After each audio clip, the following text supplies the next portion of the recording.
Stryper have returned with their 19th studio output titled The Final Battle, and in their arsenal is a god-driven machinery of heavy metal that has you driving 95 on the highway, suns out, windows down, the wind in your face, and you banging your fucking head screaming every word of holy amplitude. As I suspected, 32 flavors. With Transgressor, we get the speed and the shred, and same old story, we get those infectious vocal harmonies, and with Near, we get the ballad that leaves you weeping. Out, up, and in, gives you those grooves made to be heard in huge venues, and then you have Rise to the Call, which has you up at 4 a.m., drunk with the boys, air guitaring, chanting every sacred words, and of course, the almighty closer, Ashes to Ashes, encapsulates everything we crave from the Yellow and Black Attack. Beefy riffs, the falsettos, the harmonies, the flashy lead work, monstrously huge sounding drums. The cream of the crop! If I had to give one critique, it would be the second to last tune, Till Death Do Us Depart. Well, it's not bad in any case. It's very much in lockstep with the bulk of the Stryper catalog. It feels more like it isn't as memorable as the other tracks on the record. Like I said, it's not bad, just it doesn't really stick with me. It's like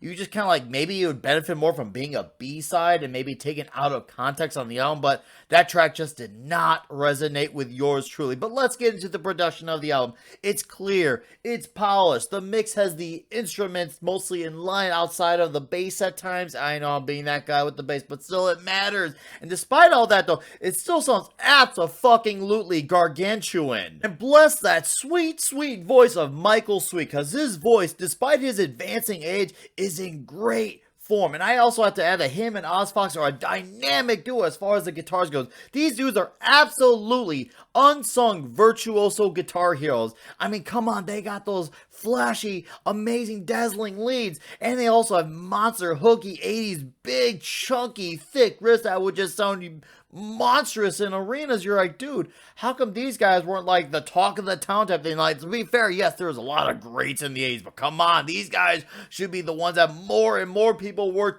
talking about. And well, the band are absolutely fucking talented musicians. They are songwriters first and foremost, and it shows because it isn't about the noodling, but more about the hooks, and the hooks are aplenty here. And to wrap a good story up, The Final Battle gets the Nick Weiser approval rating around 8.1 out of 10. It's a damn good album. If you are already a fan of the band, well, this is yet another solid addition to the catalog. And if you somehow have ignored these fine lads due to their lyrical stances, well, then you are simply a moron. And you need to stop being a bitch of Source Rex and listen to the fucking music. Buy this album now. Does he look like a bitch?